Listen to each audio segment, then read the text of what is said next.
net gevoel is so nodig, laat sê 'n hele diens sit met pyn en siekte. Hoekom moet mense nou wag tot die einde? Kom ons begin sommer met dit. Amen. Ek sien die Here wys my ook, nê? Ek sien dat oor die volgende 6 maande sien ek dat jy gaan drasties gewig optel, nê? Ek sien jou soos 15 kilogram, 15-20 kilogram sien ek jou in 6 maande, soos wat die God die restaurasie in jou liggaam gaan bring. Sien ek jy gaan gewig optel. Ek weet jy het nie altyd jy was nie altyd maar soos nou nie, maar ek sien die restaurasie wat kom, gaan dit ook vir jou doen. Daar kom jy gaan weer bonatuurlik en Here sê daar's niks om verder voor te vrees nie. Alright. Amen. Amen. Sister, what's your name? Refilwe. Hey, Refilwe, how's it? Let's pray for you. You have kids, eh? You have a daughter. I see you are very worried about your daughter. I see you praying and worrying about her. How old is she? 9. Why are you worried about her? Because you're not spending lots of time with her. All right? But I see she's safe in God's hands. All right? He will look after, He will protect her. Nee? Okay?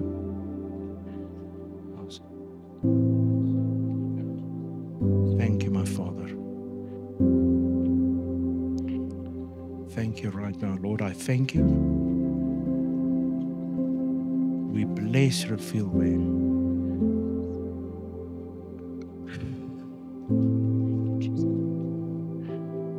Thank you.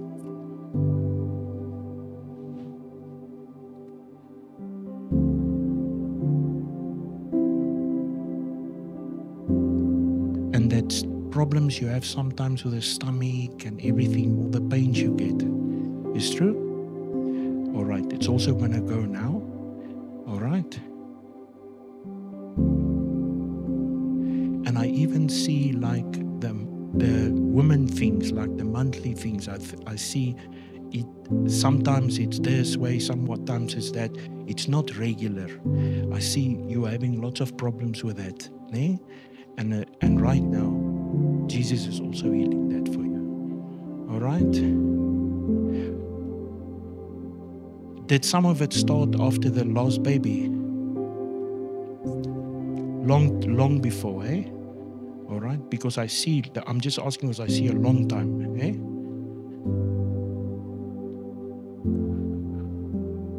Thank you, my Father.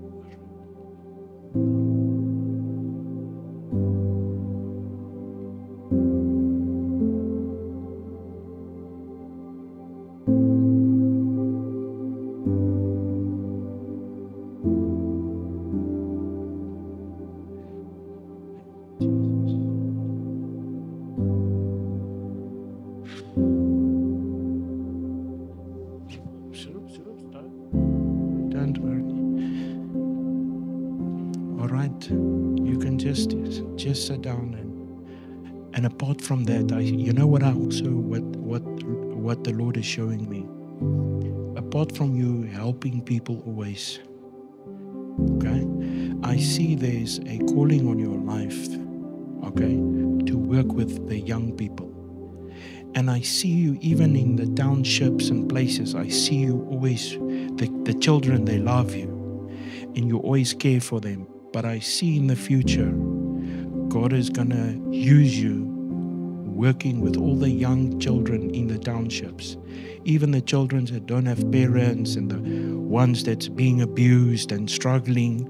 I see there's a call of God in your life for that. And I see God is going to connect you with some pastors and stuff. I see within the communities. And then I see God using you mightily with the young people to bring Jesus to them and to help them and because you care so much to help people. But in that, I also see that there's a reward coming. All right? Okay, there's a reward coming for the hard work and the work where you always give out. I see there's a reward coming for you from God, whereby He's going to bless you. He's going to change a lot of your home circumstances and situations. All right? Where's the papa? There's no papa. Yes. Even in that area, right now, there's restoration and healing coming into your heart. All right? Because I see you alone. Okay? But you are not going to be alone forever. I see God is going to send a godly man to your life. Not one like the old one that was abusing and very difficult. It's true, eh? Okay? And I see He used to pull you and shake you and do things. All right? But it's true, eh? Okay? But I see there's a godly husband that God is going to bring in your life. And even for your children, He's going to be a godly father. In Jesus' mighty name. Amen. All right. Hallelujah. Okay. Is julle gereed? Ek het bietjie gekroep. All right, so thank you, Jesus. Amen. Thank you, Jesus. It's interesting what I want to preach on today. It's got a lot to do with what we just did. Amen. All right, so I want to quickly do a recap. Can I have a few minutes to recap something, because some of the people haven't been here, and that's going to make things easier to move on. All right, so last week I spoke on the fact that there was a promise made to Abraham. Many times we confuse the promise and we think that that promise was actually the blessings that was promised to Moses. Bless coming in, bless coming out. Anything that curses you will be cursed. Anything that blesses you will be blessed. But that wasn't Abraham. Okay? So there was a promise made to Abraham. And what took place was through the ages, many prophets prophesied. And then we come back in the time of Jesus. Okay? Jesus goes into the desert. First he goes into John. He gets baptized. The Bible says that the Holy Spirit descended like a dove. And he was baptized, not just with water. He was baptized with the Holy Spirit. And then what took place was he then went into the desert, and when he came out of the desert, when he fasted 40 days, the Bible says that he came out with the Holy Spirit and power. Okay? And then what took place is right from that moment, Jesus started doing miracles. He never did any miracles before he got baptized. All right. And then he went and he stood in the synagogue, and then he repeated, or he basically said, according to Isaiah 61, he said that the Spirit of the Lord is upon me, for He has anointed me. Okay, and okay, and he was basically fulfilling the prophecy of Joel 28, okay, originally. But he was the first person to receive the Holy Spirit in the fullness.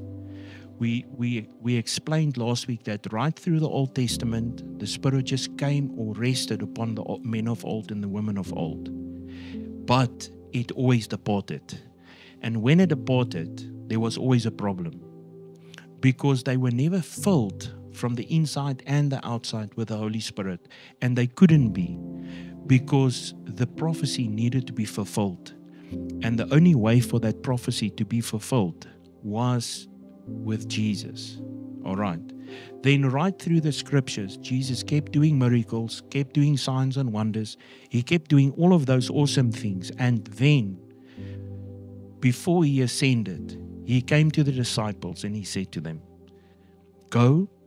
He actually, the scripture there says command. He didn't just say go and wait for the promise of the Father. He actually commanded them. It actually says there, he commanded them. So it was something that was of necessity. It wasn't optional. But today, the Holy Spirit in the church is optional. Okay? All right? We also explained last week that according to Paul, he says that when you get saved, you get the spirit of adoption, which is basically like your first layer or your first part of the Holy Spirit. But that doesn't mean you are baptized in the Spirit. Okay? That's why Paul refers to it as a spirit of adoption. Because what happens is the moment you get saved, you say, yes, Jesus, and you get saved, then your name is written in the Lamb's Book of Life. You are saved, all right? You're going to heaven, but that is not the portion where you get baptized or where you receive the promise. So we explained all of that, all right? The message is on the group, but I don't want to take too much time, otherwise we're not going to finish with what I have, okay? But Romans 8 was the portion where he spoke of the spirit of adoption. The problem that we have in the church today is that people get confused. They mistake to have a spirit of adoption for being baptized in the Spirit. Okay. All right. So then the disciples went, like Jesus commanded them, and they went to the upper room, and that we all know is the day of Pentecost. And then the Spirit of the Lord descended, the Holy Spirit descended like tongues of fire, and each was filled with the Holy Spirit. Okay? And that is not just an anointing, it's the anointing. That is not a spirit, the Holy Spirit that just rests upon a person. It's upon, it actually changes. It becomes upon, meaning up and on a person. That is also why you see Christians struggle to pray for the sick, to get victory in their lives, because the church has mistakenly taught, is dit die regte woord, Cynthia? Taught. They have mistakenly taught that the first part is the second part, and it's not. And we proved it last week in Scripture. So if you just have the spirit of adoption, you are not filled or baptized with the Holy Spirit. Then you have the Holy Spirit on the inside of you, living in your innermost being, Paul says, in your inner man. But it's not on you and it's not in you in fullness. Okay? And you could theoretically say that that is with measure. The moment you are baptized, we showed the scriptures last week that you are then fulfilled without measure. So if you just have the spirit of adoption and people go and they try and lay hands on people and they try and pray for sick, it's not impossible, because he says the prayer of a believer can also heal the sick. But that is more difficult than being anointed to do signs, wonders, and miracles. Okay? But the moment then when you get filled, the disciples then, Peter stood up, Paul wasn't in the picture yet. Peter stood up and he said, all the people there, Judeans, everyone, you can read in Acts, I think it's Acts 2, he says, today, this prophecy and this word has been fulfilled. And he quoted Joel 28, where it says, in the last days, I will pour out my spirit. All right? Young men will, old men will dream dreams. Young men will prophesy. Ensovoorts. Okay? My kop is nie daar nie, ek sal 5 skrifte verder. Okay? Maar julle kry die prentjie. All right. So now then what happened was he was actually quoting Joel to say, listen, we have now received the promise. And Jesus kept on in scripture over and over saying to them, go wait for the promise of the Father. And then Paul later on in scripture says that the original promise that were given to Abraham was the promise of the Holy Spirit. Okay? So right through Scripture, a lot of people believed and thought, that the promises that were given to Abraham was for other reasons. Yes, there were other promises as well, but all those promises of Abraham were concentrated into one thing, and that was one day that the Holy Spirit will be poured out on all flesh. All right? And that promise must be fulfilled. And for that promise to be fulfilled, I showed you in Scripture last week that there must be proof, there must be signs. And if you don't have the proof that you have the Holy Spirit, then you only have the spirit of adoption. All right? Okay. Sê vir jou neighbor ek's gereed.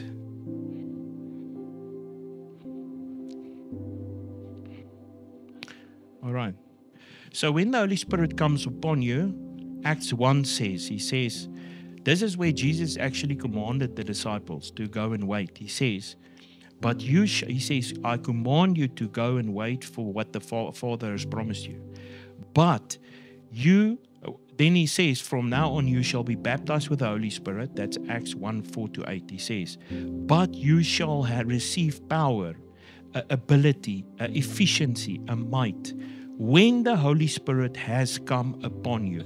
And you shall then be my witness in Jerusalem, Judea, Samaria, to all the ends, the very bounds of the earth. All right? Now, let's go to Hebrews 1, verse 3. That's our first scripture.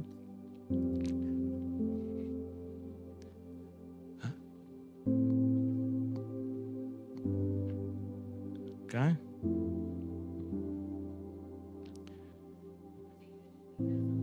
Amen. Amen. Amen. All right. Is julle gereed nou? Okay. Mooi. Jy Hansie, is jy gereed? Okay. Halleluja. Wil jy weer saam met my God sing vir die mosies? Okay. Jy moet daai ding kliphard en daai 6x6 speel. Dit sal goed wees. God sorg vir die mosies. Ry jy oor alles. Ry oor ander in se karre, ry oor hulle bakkies, God sorg vir die mosies. Ek kan dit sien, hoor. Oor die Audi's, ry oor die Audi's. Alright, Hebrews 1 verse 3, kom ons gaan, hè. Wie gaan vir ons eers lees? Cynthia, are you ready? Press the button. Is it on? Okay, daar's jy nou. Hello, ja. Okay, you have to read nice and hard, eh? Jawel. Loud. Hard. Loud. Okay? Gaan maar. He is the sole expression of the glory of God, the light being the outraying or radiance of the divine. And he is the perfect imprint and very image of God's nature, upholding and maintaining and guiding and propelling the universe by his mighty word of power. When he had by offering himself accomplished our cleansing of sins and riddance of guilt, he sat down at the right hand of the divine majesty on high. Okay. All right. So we're going to start off with that. So he says there that he is the perfect imprint and the very image. So Jesus was a perfect imprint and the very image of his Father. Okay? Jesus also said that I do nothing lest I see my Father do it. All right. So Jesus was the exact imprint and the very image of God. Okay?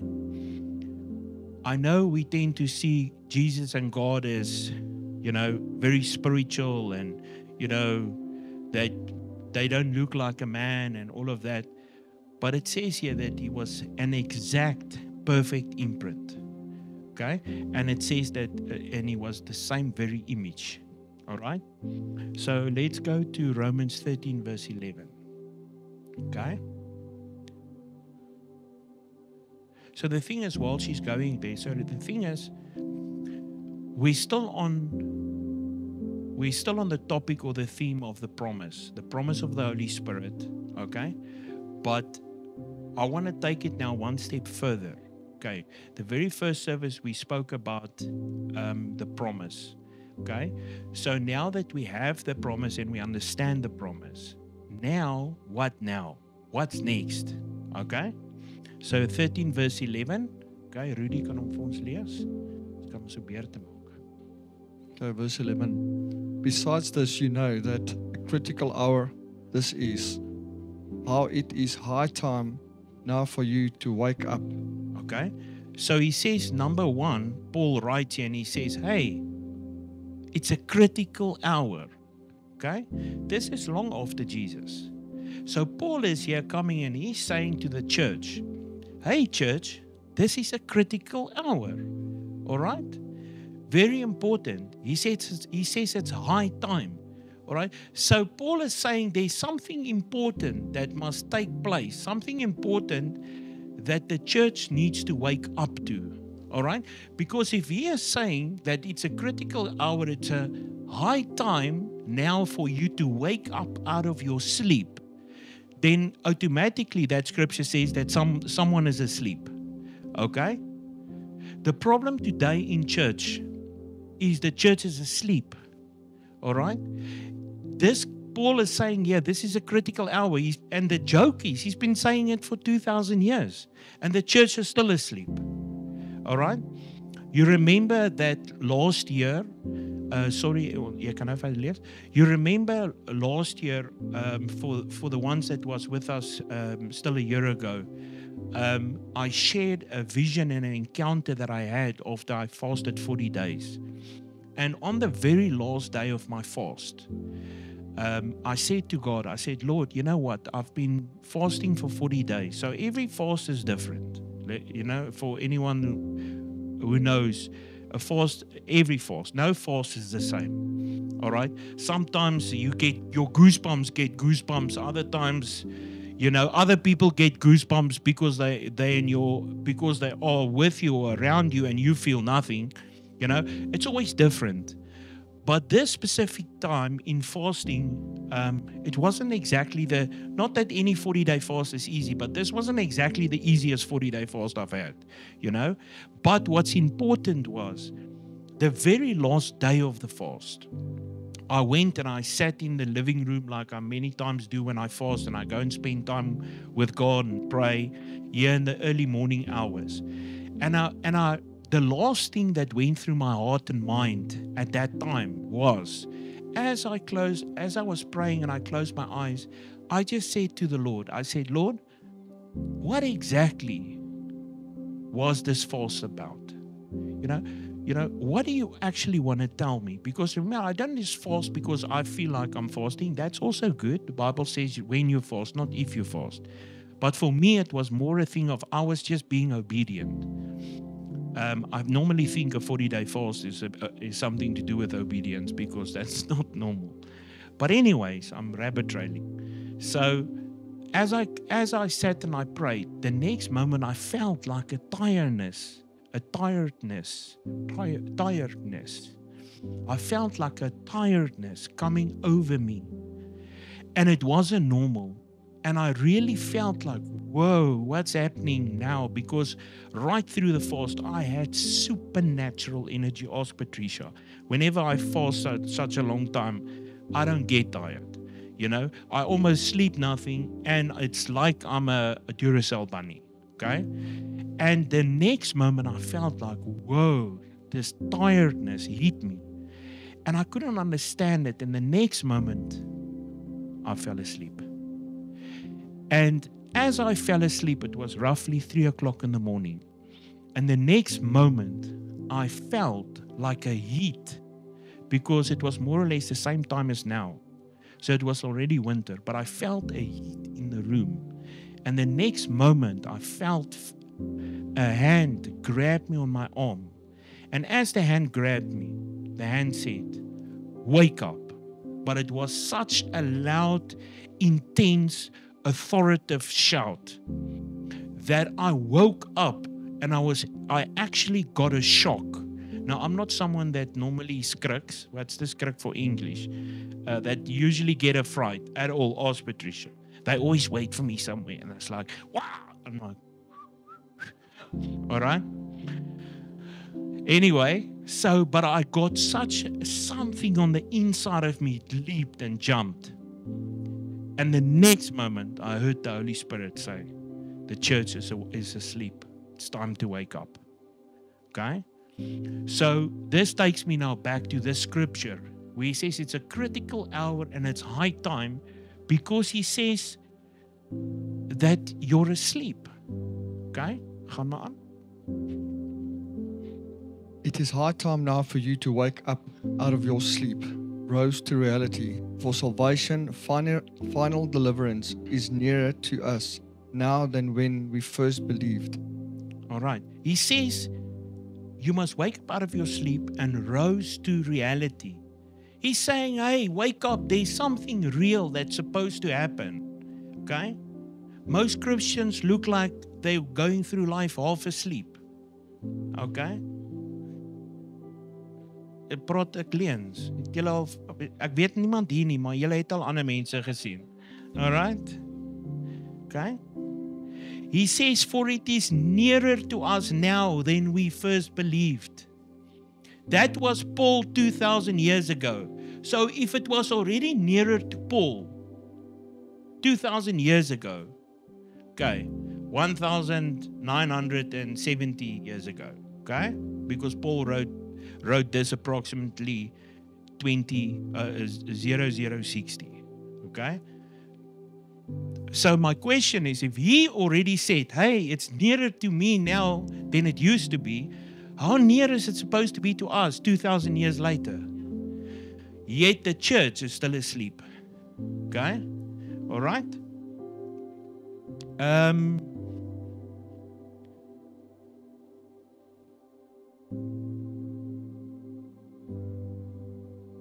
Let's go to John 14:12.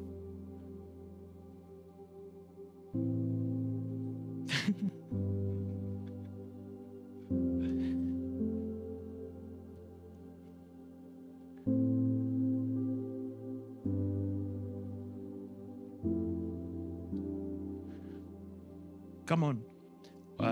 Is al daar, sorry. Yes, ek wou nog iets gesê, maar kom ons gaan maar sien toe. Alright.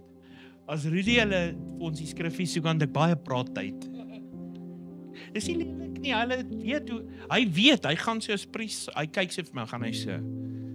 Hy weet hy gee my 'n gap dat ek kan gaan. Okay? Hy sê, I assure you, Masalme, I tell you, if anyone steadfastly believe in me, he will himself be able to do the things that I do.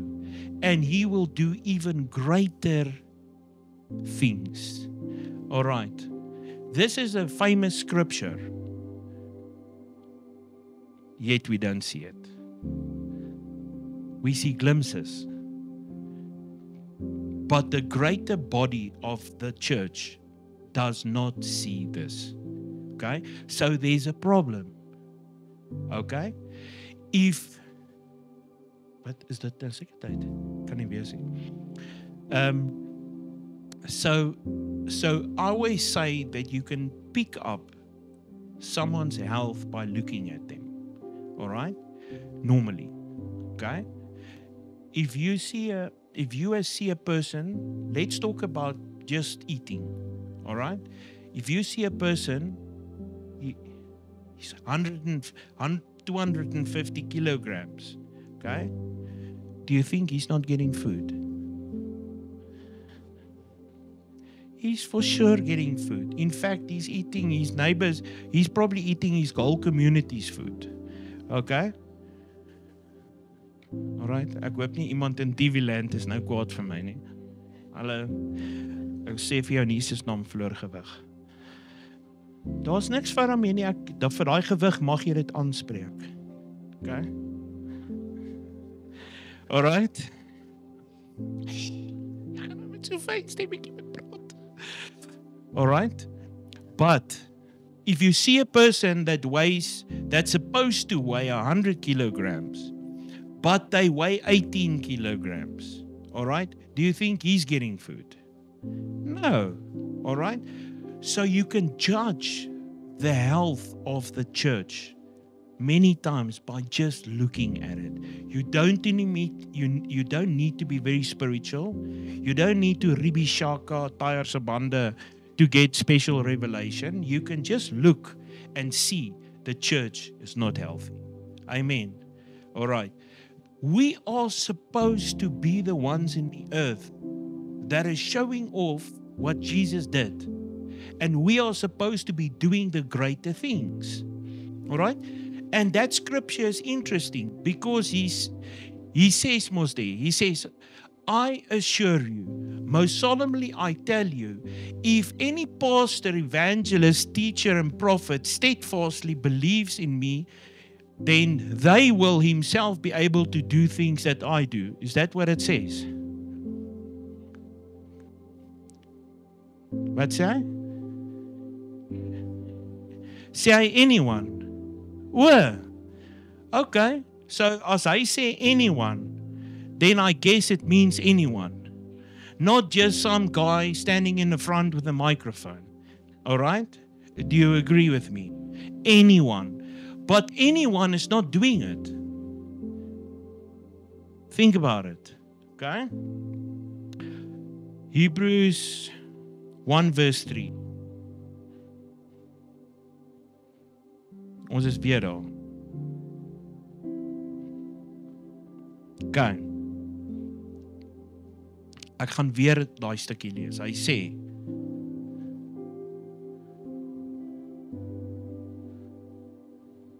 sê dit nie in hierdie translation nie.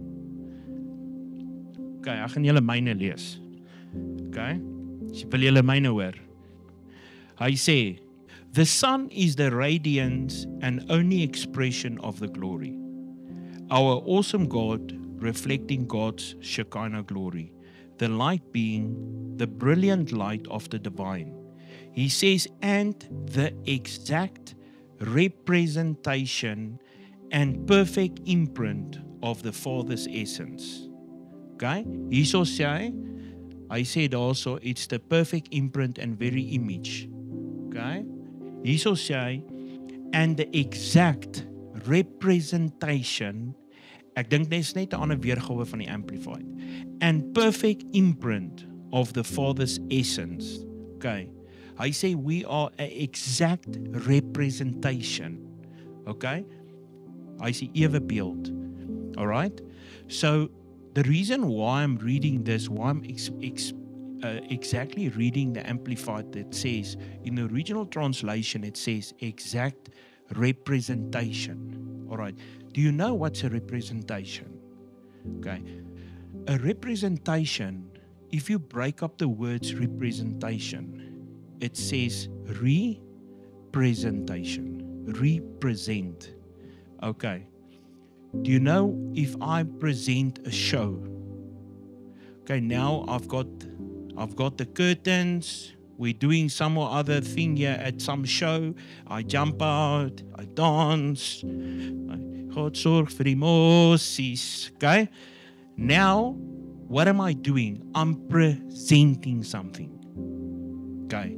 Jesus came and he presented something. Now the scripture says we are the representation. So you represent the presentation. Okay? Meaning that we are supposed, that's why I read the previous scripture. He says, you will do what I did and greater works you will do. So we need to represent.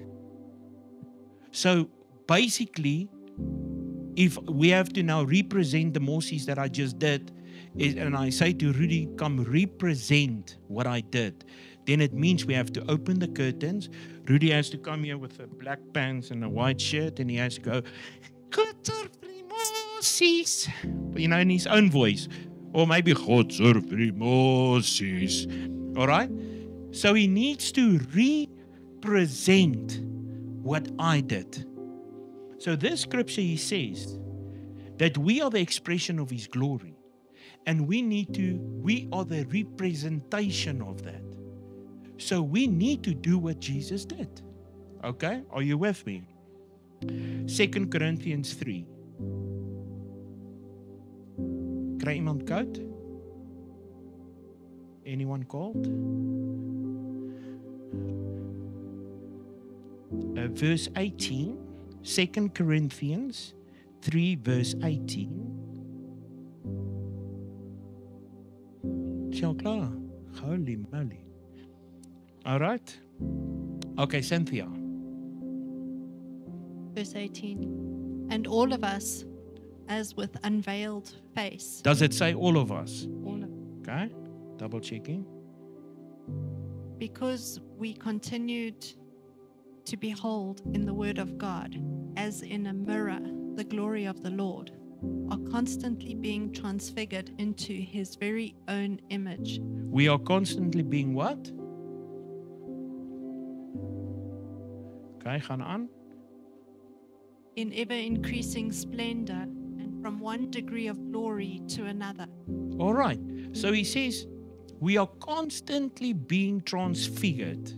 Okay? Why? Because he says, for a reason, an unveiled face. Because the last person that had a veiled face was Moses.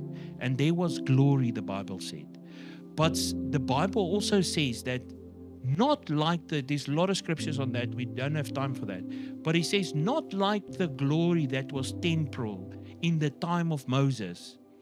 We have a unveiled face, meaning that there's a greater level of glory that's supposed to be on the body of Christ.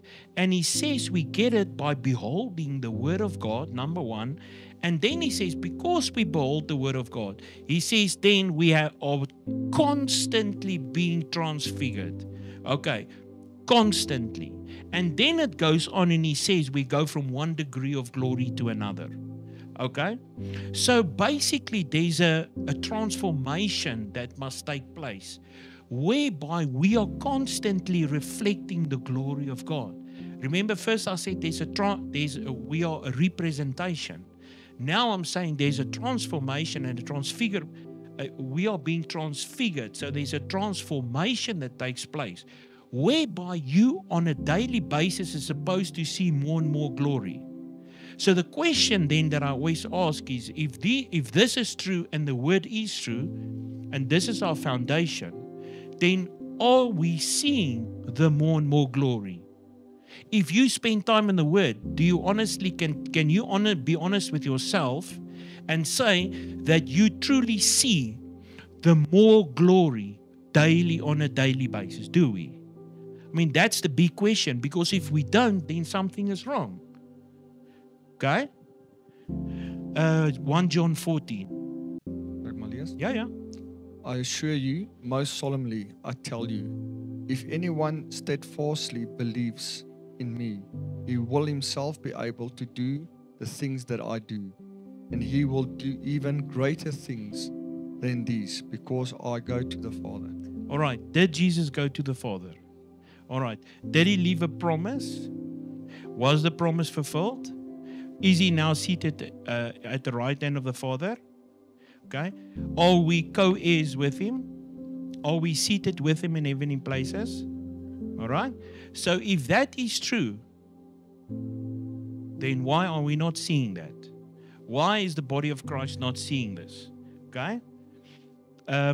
We're supposed to be the ones that are doing the greater things once again, because we are the Spirit-filled believers. All right? I mean, if we talk about, for instance, Christianity, the reason why I'm chasing after the subject is for a reason. Okay? Very simple. What makes us different to the people out there in the world? What makes us different even to other people in the body of Christ? Okay? Because if other beliefs and religions, if we say we have more, then we need to prove more. But if you can't prove more, how can you say we have more? Okay? If I say I've got, as ons vandag hoor dat in julle besigheid se bankrekening is daar 5 miljoen rand. Okay? Daar's nou 5 miljoen rand. Okay. En ek sê, in my bank account is R1 million. Then how do we prove it? We show it. You say you have die Ensland sê hulle het 5 miljoen. Ek sê ek het 1 miljoen. My miljoen bied julle. Julle kom, julle sê wag.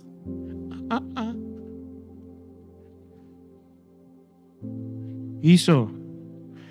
Na. Okay? Laat ek gou inlog. Sien.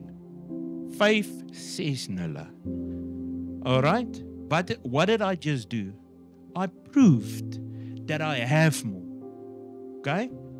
So how do we prove to the world that we have more? We need to show. All right?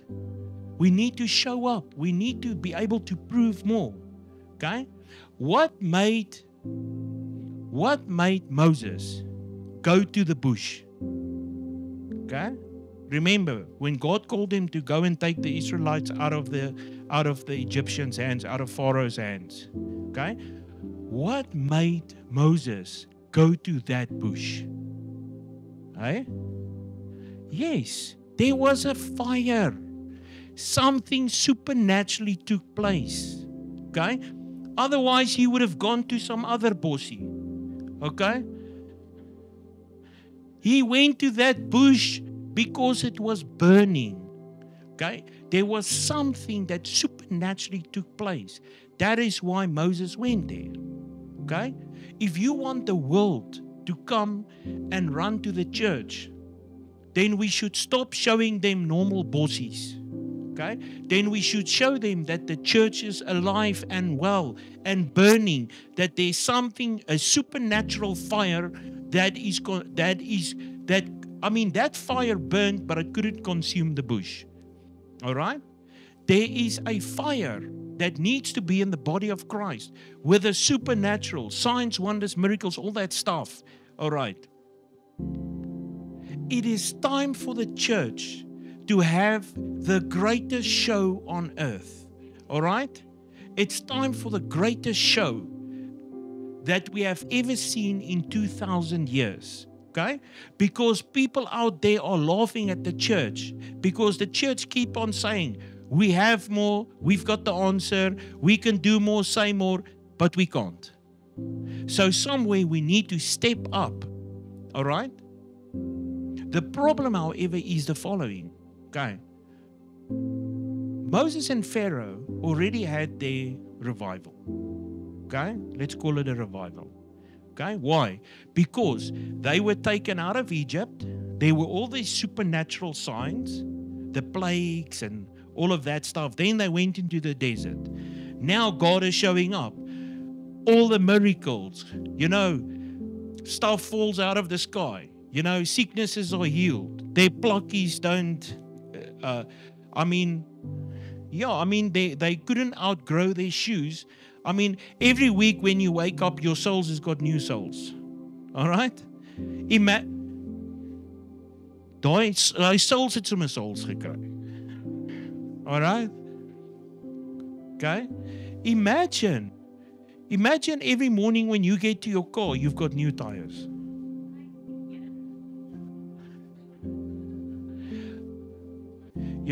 Who knows? But there was a revival that already took place. Okay. Now, what happens? Fast forward 2,000 years, or let's say 1,700 years. Now we start seeing revival again in the church. Okay, for the first time. Okay. We had all these different revivals. Brownsville. We had the Irish revival. You name all the revivals. Okay. They all start well. But you know what's the problem? They all ended badly for a reason. Because why? Because the moment the people have these revivals, then they want to take people back to legalism and law. So they start this thing in the spirit. Go read any of the revival books that you can find. Okay? What happens is people in the beginning are so open for God's Spirit to move, and it moves, then eventually that thing turns, and then they want to start condemning people for what they do wrong. And they want to bring legalism and law into this thing to try and curb this thing. And they want to tell people how they mustn't, how they... It starts off as a revival, but then in the end they start taking the credit for it. Okay? That's why these revivals stop. Because it starts off as a thing, come to church, God's Spirit's moving, people are touched, changed, set free, delivered. And then the next moment, then people start being judged. Then people are being made aware of their sin. Then people are being made aware of all the laws and legalism and everything that must take place. Go read all the books. That's how it stopped. Okay? So, let's go to... I'm going to just read it. Okay? So we save some time. Okay. So, Isaiah 6 verse 3 speaks of the latter rain. Okay? That is where God's pouring out His Spirit. He speaks of the... I think I can go there. Wait. Yeah, He says... for time's sake, He just says... he quotes Joel's prophecy, and he says that there's a time coming for the latter rain. Okay? He speaks of a first rain and a latter rain. Okay? And the thing is, the church is in desperate need of the latter rain to take place. Okay? I mean, even now, I'm now thinking of some of these revivals. Even Azusa Street, that was seen as one of the revivals that lasted the longest. Even Azusa Street stopped because people started to judge, and because they brought in the law and people started being condemned. Instead of coming there to be liberated, they went there and they felt like condemned, because all the people were super spiritual and they're like, oh no, you know. All right, Habakkuk 2 verse 14 says, he says, for the earth shall be filled with the knowledge of the glory of the Lord, as the waters cover the sea. The glory of God is supposed to heat the body of Christ and the world, so that the glory can cover the world. That's why he says, as the waters cover the sea. But where is this glory? Why is the glory not covering the whole earth? Okay? Isaiah 6 verse 3 says, no, we skip that one. Joel 2 verse 23. He says, be glad, children of Zion, and rejoice. For your God, who gives you the former and latter rain in just measure, and He will cause you, and He will cause to come down for you the rain, the former rain and the latter rain as before. All right? There is a latter rain that's supposed to be so significant that rain, when it hits the earth, revival must break out everywhere. Everyone is talking about revival. Even churches that doesn't even move or believe in spiritual things are nowadays talking about a revival. That must tell you something. All right? Let's go to Ephesians 5 verse 14.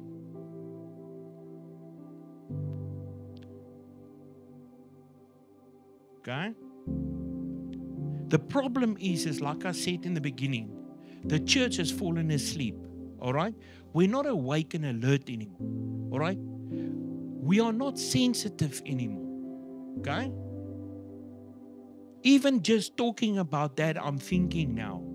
All right? Let's first read the scripture. All right. Lees maar vir ons roots. Okay, verse 14. Therefore he says, awake, O sleeper, and arise from the dead, and Christ shall shine. Make day dawn upon you and give you light. Okay, Livia. Yeah. Therefore he says, awake, O sleeper, and arise from the dead, and Christ shall shine upon you and give you light. Come on. Here Paul says that, listen, somewhere the church is asleep. He says, you must wake, O sleeper. O sleeper is not someone that's sleeping once. If you are called a sleeper, it means you are someone that's constantly sleeping. Okay? This isn't just someone that just by one time had a bad, overslept in your alarm, didn't wake you up. this is someone that's in the habit of falling asleep or being a sleeper. All right? Otherwise, they wouldn't have called him a sleeper. Okay? As jy 'n energized bunny genoem word, is dit nie omdat jy een keer energie het nie. It's because you always have energy. All right? As ek vir jou sê jy's 'n finansiële magnaat. It's not just because you had money in your bank one time ago when the Osavas was here. Okay? It means you are someone that's constantly having money. Okay? All right? He says this light is supposed to shine. Romans 13 verse 11. Okay? You know what's the problem? The problem is that we're so constantly chasing the next big thing. Me and Rudy spoke about it in the week. You know, there's a podcast coming. But I'm just reminded of that. You know when lost people was present when they needed to be present? Are you present? We are so chasing the next big thing. We are so chasing the next calling. We are so chasing the next this. We are so trusting God for that and that and that. We are so believing God and rushing through things. Because we are, yes, it's good to have your goal, your eyes set on the future. But you know how many times people miss God in all the things?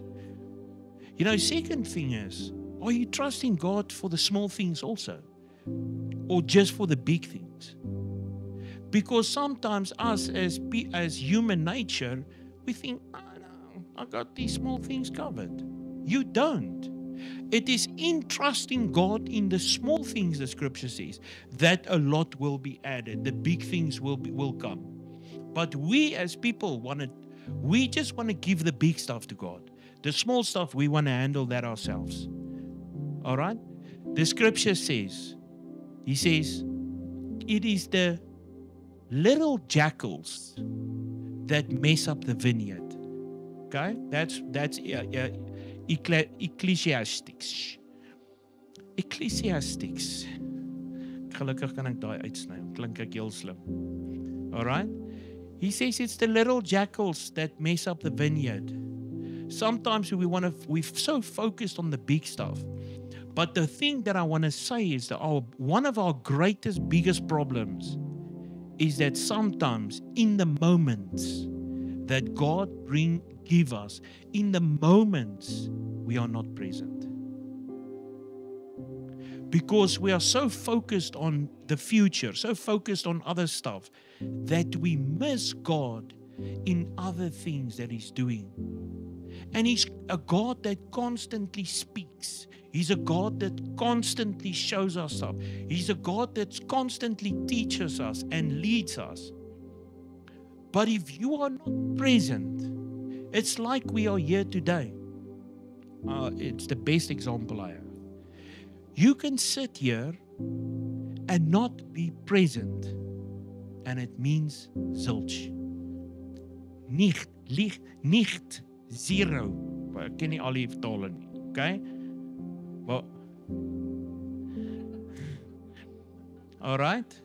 Fidile, zongile. All right? You can go to why do you think people sometimes miss God? How does it work that the same people go to the same church service and one walks out of there and his life changes and he's never the same? Another person walks out and he's like,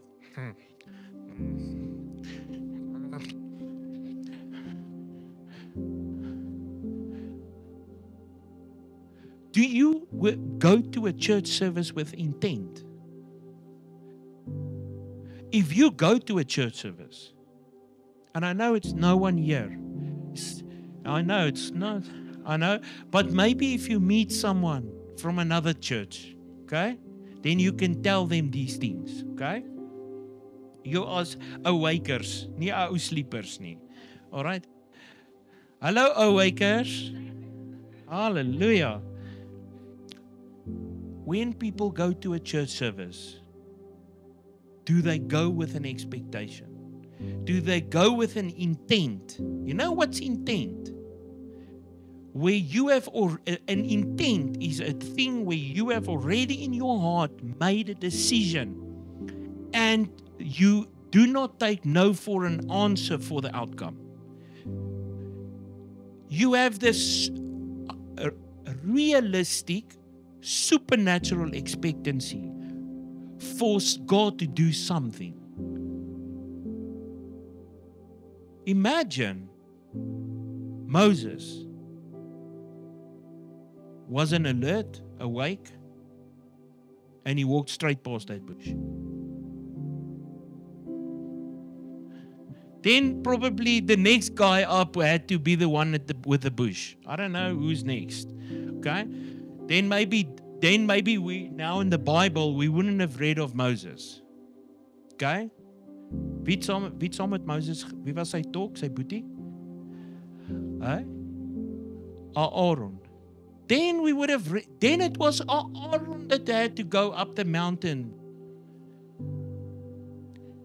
Think about it. Or maybe none of them had it. Then David was the one that then had to go and get the Israelites out. Who knows? Okay, you put your own people there. Imagine. The thing is, you don't know when is the next time the Spirit of God will be ready in a moment to answer you or give you something or give you a breakthrough or give you an open door.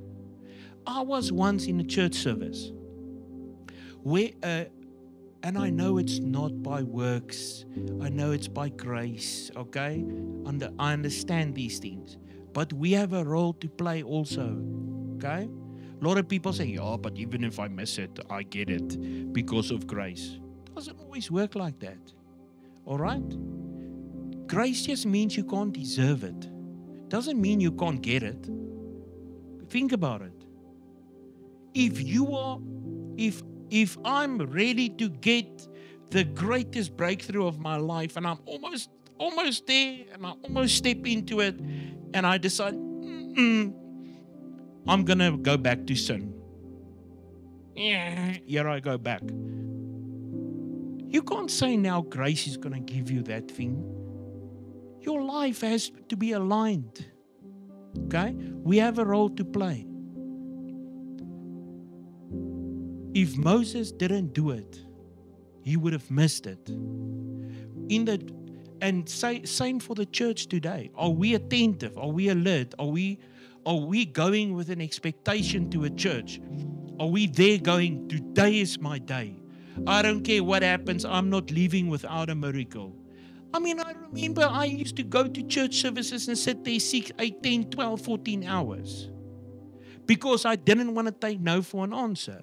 But today, if someone comes to church, then if God doesn't do something in the next 30 minutes, I'm out of here because then it doesn't work. But in the old days, how long did people pray in times of revival? Sometimes people pray 10, 12, 14 hours a day. But today we want to pray 4 minutes. Okay? Think about it. How are you present in everything that is taking place in your life? And even the smaller things, are you, when these things come across your path, Dirk, wanneer jy daar so is. Okay? I know sometimes it's the last thing you want to think of. Okay? But imagine you going, hey, Snyder, maak so. Moenie uitbedding vergeet. Okay? Imagine in that somewhere you're like, maybe God wants to tell me something. Who knows? Maybe tomorrow, while your teams are cutting some people's, doing lawns and gardens, maybe imagine, why not? Maybe the next moment you look right, you see a burning bush. And you become the next great man of God that leads the church. Why not? Just using an example. Miskien Nancy slaan daar spanners aan die brand. Daar by jou. Okay? Jy wil nog aan die spanner vat, jy brand uit. Ja.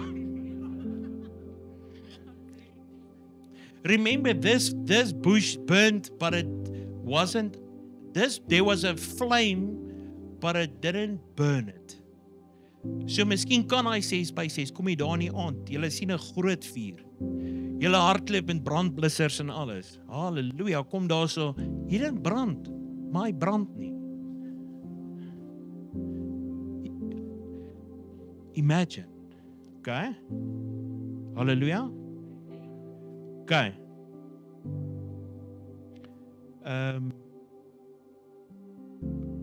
Acts 4 verse 33.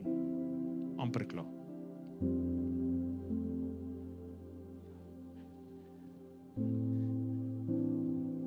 Ek het nou gedink as ek sê amper klaar gaan julle sê,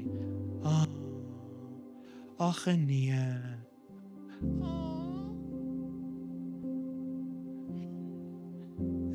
Dis hoe het in my brein. Ja. If a nice band plays songs and you are there sitting in the crowd and they say, this is my last song.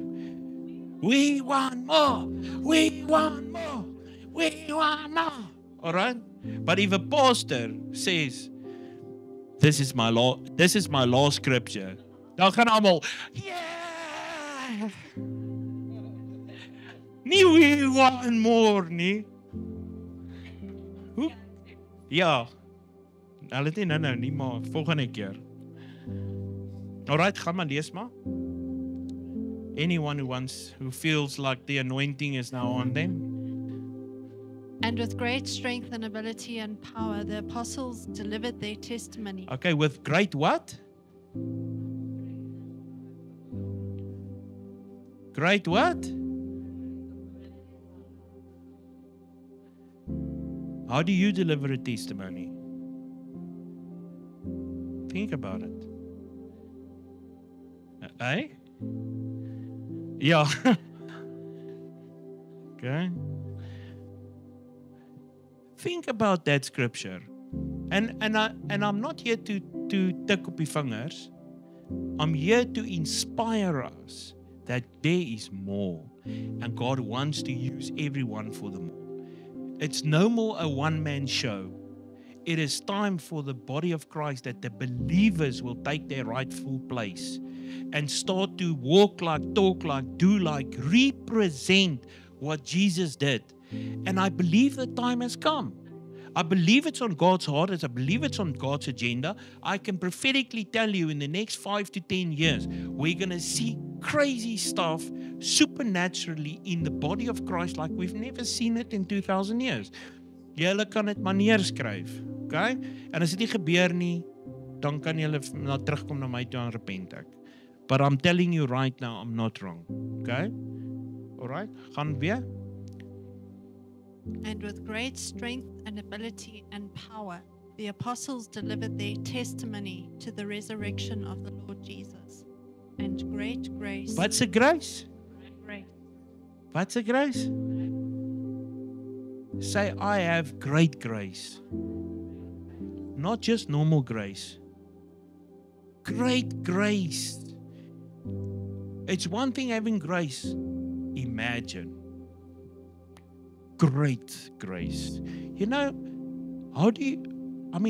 when people look at you, can they see great grace? All right? When you have this scripture functioning in your life, then, jy weet wat sê hulle in Afrikaans, jou huppel, jou stap met 'n huppel hê, huppel het 'n stap. Huppel in jou stap. It means there must be, nou, wat sê Engels daarvoor? 'n hippel in your steeple. It means you must have, I've got an English word. You must have swag. All right? This is a normal Christian. Okay? You know how someone walks when he's got Act 4, verse 33 in his life? Must I show you? We will see. All right?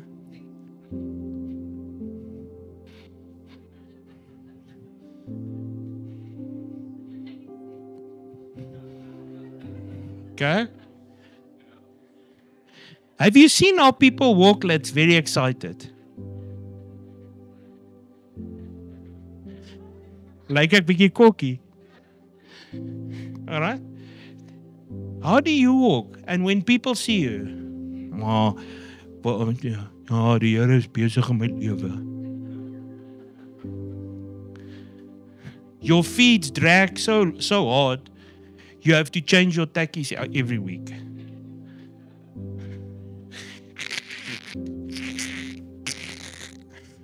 It's like your feet weigh 10 tons. 2 Corinthians 4 verse 7. Come on. All right? It's time for the biggest show on earth. All right? It's time, show.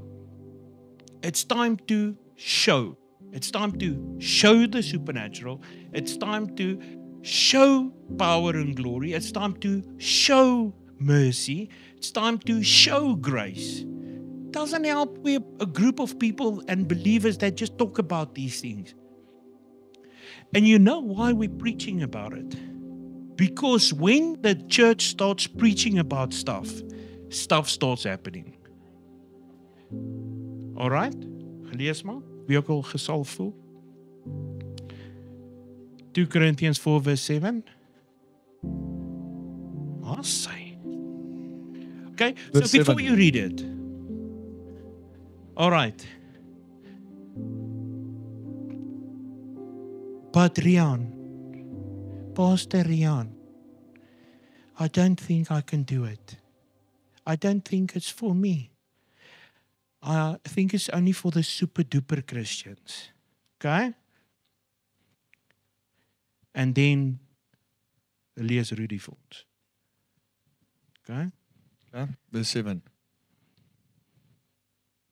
However, we possesses the precious treasure. Do you possess it?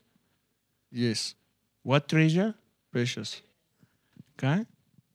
The divine light of the gospel in frail human vessels. of earth. In what vessels? Frail. Oh. Okay. So there's a precious treasure. He doesn't say there in some special Christian. He says it's a frail vessel that has these special treasures. So if you want to disqualify yourself today and say, but this is not for me, it's only for the super Christians, or the ones that got A, B, C, D, then I want to give you 2 Corinthians, because my Bible says that these precious treasures is in frail vessels. Okay, gaan aan. That the grandeur and exceeding greatness of the power may be shown to be from God and not from ourselves. Okay, Acts 2 verse 39. So it is for everyone. If you are normal and you are human, okay, then it means you've got no excuse, because my Bible says in 2 Corinthians that precious treasure is for everyone. Okay? Oh, but Rian, tongues and miracles and these things, it's not for today. It stopped 2,000 years ago. Okay? 2 Corinthians, Act 2 verse 39. Okay, wie gaan nou lees? Okay? For the promise of the Holy Spirit is to and for you and your children. Oh, so the promise is for who? Jesus said, go and wait for the promise of the Father. And that promise is so that we can be baptized with the Holy Spirit. Last time I put the cup, threw the cup full, and then I threw the cup into the glass, into the bowl, into the jug. Because that's being baptized into the Spirit. That's when you receive that promise, not the spirit of adoption, Okay? All right? So, And to and for all that are far away, even to and for as many as the Lord our God invites and bids to come to himself. okay. So, if I'm correct, it says that this promise of the Holy Spirit is to and for you and your children, and to and for all that are far away, even to and for as many as the Lord our God invites. And when I read the scripture, maybe Paul was stuttering a bit here, you know, or Peter. I think this is Peter. Acts, it's Paul, okay? Because they keep on saying the same thing over miracles, you know? Okay, okay. He says to and for, and to and for, and even to and for, okay?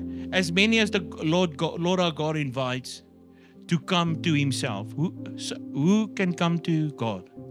Everyone? Oh, so it's for everyone. Okay? Then read on. Next one. Verse 40.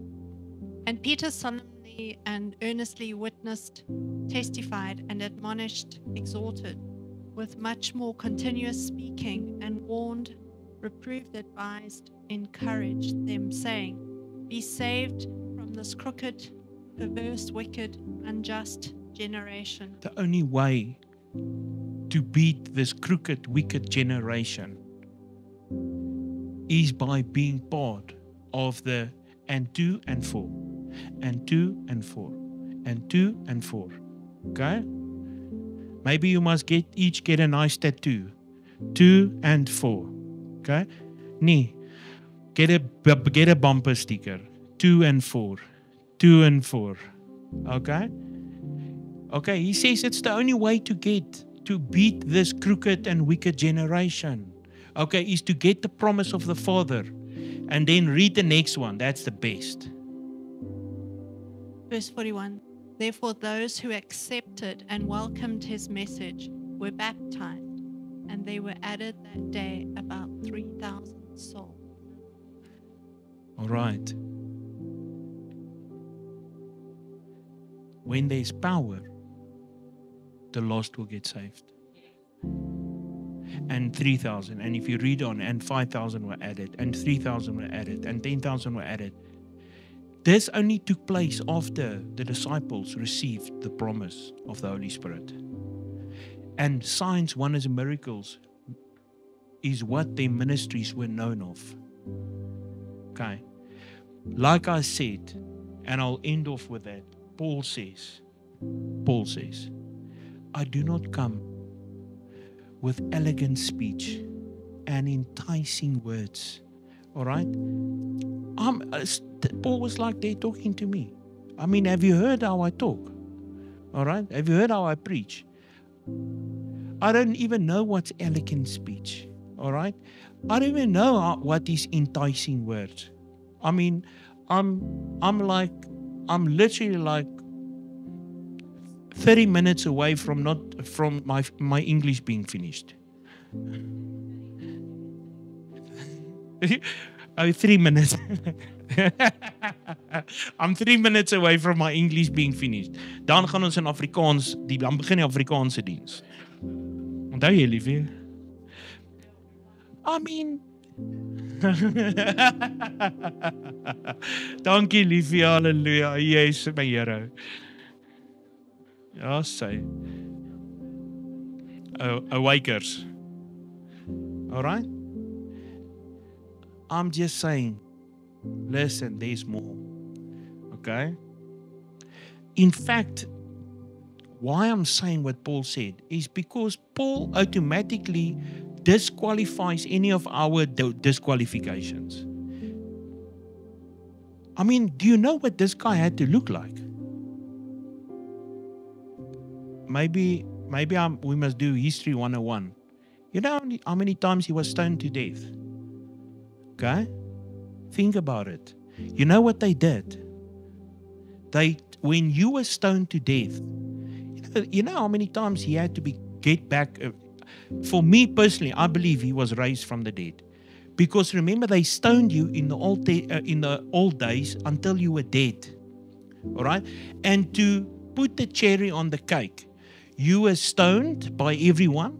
Then as you were laying there dying, they would take a big boulder, go check up on history, and they would go, like 2 or 3 people will carry this big boulder, and they will go, boom, on your head, to make sure that you are dead. It happened twice to you.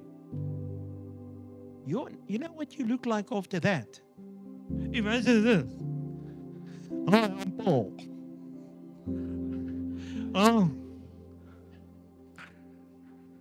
I've just come from that stoning. I want to tell you about Jesus. I mean, imagine what the guy looked like. He was just stoned to death. His head is like, what's that movie that was in the old days? Coneheads.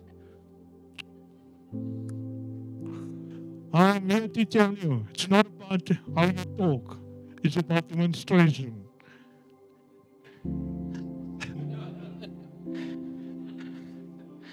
He says, I do not come with enticing words. He didn't have to. When he showed up, they ran. All right? If you see someone walking up to you and his head is looks like a boomerang, you know, I would immediately believe what he says. I'd be too afraid to tell him I'm not accepting Jesus. You know? He says, I do not come with mere words of human wisdom. I do not come with enticing words, or he says elegant speech. So I don't know about you, but that's me. Okay? If anyone knows how I'm probably the last person that should be holding a microphone. Really. And if God can use me, He can use any one of you. Listen, if He can use me, that was a rubbish. Okay? People forget. He doesn't want the qualified. He qualifies the unqualified. And promise you today, if He can use me for signs, wonders, and miracles, if He can use me to raise the dead, if He can use me to tell people about things that no one knows, if He can use me to prophesy secrets of people's hearts, if He can use me to get any sickness healed, I'm no super duper Christian. I promise you there are people who are highly qualified above me. But I want to tell you and motivate you that if He can use us, He can use you.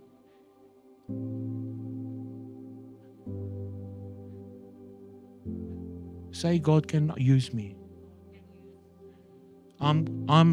He's qualifying me because I'm unqualified. I have the promise. I'm baptized in the Spirit.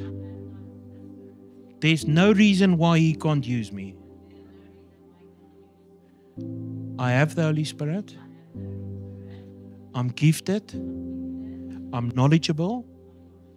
I have the handbook called the Bible. And therefore, when I look in this handbook called the Bible, I see a reflection of Jesus. And I will go from glory to glory, and power to power, and grace to grace, to great grace. God will use me for the glory to hit the earth. I am those sons and daughters that the earth is yearning for to be made manifest. I'm the best person in any given situation to be used by God. Amen. So nou is tyd nou klaar. Alright, so All I'm saying, it is showtime. It is showtime. It is time has come for the body of Christ to show up like they have never showed up in their lives, in the history of the church. Okay? It is showtime. It means the curtains is rent. Everything is open. The stage is set. Now, us as Christians, us as believers that's filled with the Spirit, it's got the promise, that's walking, talking like Jesus, the time has come for us to demonstrate what makes us what makes us to have the answer. Amen. Let's pray. Heavenly Father, Lord, we just thank you. Lord, I pray this week, Father, I pray that this will hit our hearts like nothing else. Lord, I thank you that after tonight, Lord, we know that we are automatically qualified because we are unqualified. Lord, I thank you that you are raising up a generation of mighty believers, even in this church, even in our church, Lord, even in the body. Lord, I thank you that even this week you are challenging people to step up and step out. Lord, I thank you that this is going out as a challenge in the Spirit. That this week, Lord, you will press upon everyone's heart and spirit. Do not let those sick walk by them. Do not let that family member complain and say they have ABC. Lord, but I'm placing a challenge in the Spirit this week. Lord, that you will lead them, teach them, and guide them, so that they can start to walk in what Jesus said, the greater miracles. Lord, I thank you that as a group of believers, Lord, I pray, Lord, that you will challenge us in our Christian walk to be present in the present. Lord, I thank you that you will make us sensitive again and make us alert so that we can, even in the small things, acknowledge and see you. Let us not for one more second, one more minute, one more hour, one more day miss the things that you have for us. Lord, I pray that we will be awake. I pray that wherever any area of our lives where we are asleep, except when we have to sleep, let us be awake, Lord, and make us attentive and so sensitive. Father, let us wake up in the mornings as we go to bed at night. Lord, I pray that in our hearts we will sow such a ridiculous expectation. Your word declares that you will give us abundantly, above, far above what we can ever ask or pray or even think, the scripture says. Tonight, Lord, I pray when everyone goes to bed,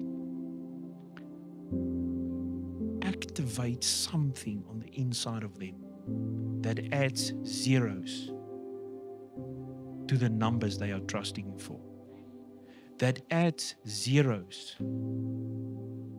Lord, if they're trusting you for 1 million, let them tonight, if they get in bed, let them trust you for 10 million. If they're trusting you for one business, Lord, add a zero tonight. Let them trust you for 10 businesses. Father, I pray that you will upset the apple cart, throw it over, and do something so ridiculously awesome. Father, I thank you that the word declares, I have not seen, ear have not heard, neither has it come up in the heart of man what God is getting ready and is about to do for them that love him. In Jesus' name. It's the sound Amen. of revival. Hey, it's the chant of light. Oh yeah, this light will shine bright. Oh yeah, Nekai, there are eagles on the mountain. These ones are ready to soar. Oh yeah, Branda Kosetai. There's an army that is rising, oh, that won't take no for an answer. Hey, this is the sound of revival.